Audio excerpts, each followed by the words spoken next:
రైతు ఏ పంట సాగు చేసినా వాటి ఉత్పత్తులను నేరుగా అమ్మకం చేయడం ఎక్కువ శాతం అలవాటు. అలా కాకుండా విలువ హెచ్చింపులో భాగంగా మరిన్ని ఉత్పత్తులుగా మార్చి విక్రయిస్తే అదనపు ఆదాయం సమకూరుతుంది. విద్యాధికుడైన రైతు శేషారావు అదే చేశారు. ఈ విధానంతో ప్రయోజనం పొందిన ఆయన ఏటా అధిక విస్తీర్ణంలో మిరప పంటను సాగు చేసి మెరుగైన రాబడి సాధిస్తున్నారు.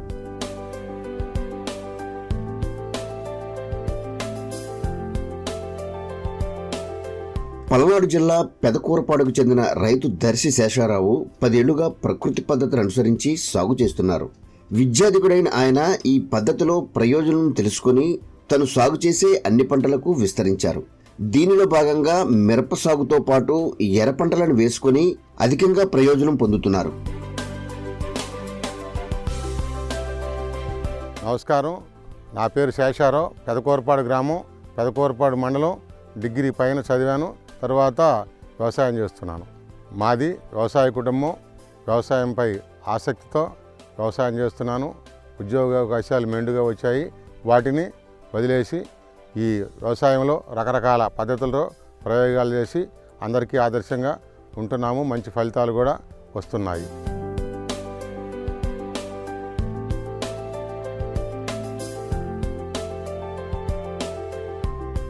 ఈ క్రమంలో ఖరీఫ్ సాగుకు ముందు దాదాపుగా 30 రకాల విత్తనాలతో కలిపి PMDS సాగు చేపట్టారు. ఈ మొక్కలు పెరిగాక దానిలో ఘనజీవామృతం వేసుకుని కలియ దున్ని మిరపను నాటారు. దీనిలో ఎర్రపంటగా మొక్కజొన్నను నాటుకున్నారు.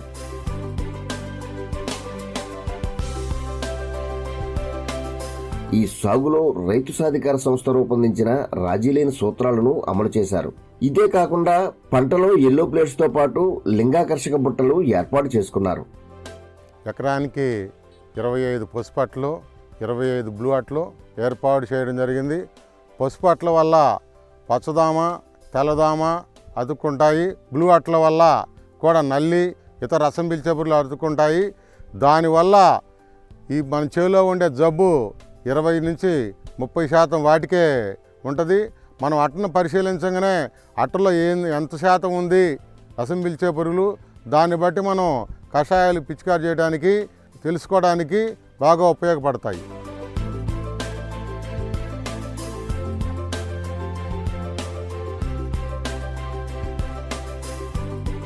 దీంతోపాటు పంట కాసించిన పురుగులను నివారించేందుకు ముందు జాగ్రత్తగా ఉల్లి కషాయాన్ని పిచికారీ చేసుకున్నారు.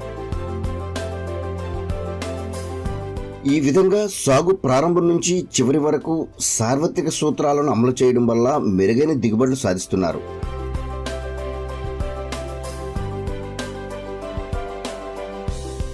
మిరపలో పూతలో పురుగు వచ్చింది. ఆ పురుగు నివారణకు నేమాస్త్రం, ఉల్లిగడ్డ కషాయం పిచికారీ చేసిన తర్వాత 3 రోజులు చూస్తే పూతలో ఎక్కడా పురుగు లేదు, తగ్గిపోయింది. కొద్దిగా గ్రోత్ కూడా పెరిగింది. దానివల్ల మంచి రిజల్ట్ వచ్చింది.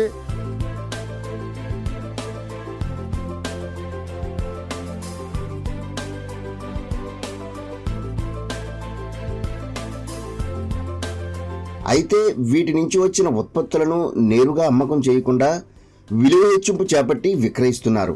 కాయలను మరపట్టి కారంగా మార్చి ప్యాకెట్ల రూపంలో అమ్మకం చేస్తున్నారు. దీనివల్ల మరింత రాబడి సమకూరుతుంది. గత అనుభవాలని దృష్టి పరిశీలిస్తే కోత కూలి కెమికల్కైనా ప్రకృతికైనా ఒకే రకం అవుతుంది. ఇది గత అనుభవాలను చూసుకుంటే మనకు 10 నుంచి 18 క్వింటాల దాకా దిగుబడులు గతంలో వచ్చే. ఈ సంవత్సరం కూడా వాతావరణం కాస్త అనుకూలంగా ఉంది. 15 క్వింటాలు తగ్గకుండా పైకి వచ్చే అవకాశం కనపడతా ఉంది.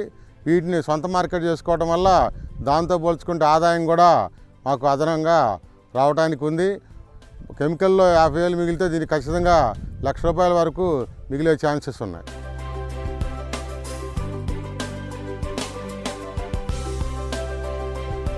పదేళ్లుగా ప్రకృతి వ్యవసాయ పద్ధతులను అనుసరించి రైతు శేషారావు పొందుతున్న ప్రయోజనాలను గమనించిన తోటి రైతులు ఆయన్ని అనుసరించేందుకు ముందుకు వస్తున్నారు.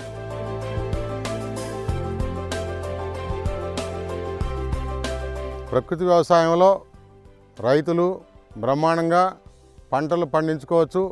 ఈ పంటలు పండించడానికి ముందు జూన్ నెలలో దీర్ఘకాలిక కషాయాలు తయారు చేసుకోవాలి. తర్వాత స్వల్పకాలిక కషాయాలు తయారు చేసుకోవాలి. వాటిని బాగా నేర్చుకుంటే తప్పనిసరిగా రైతులందరూ పాటించవచ్చు.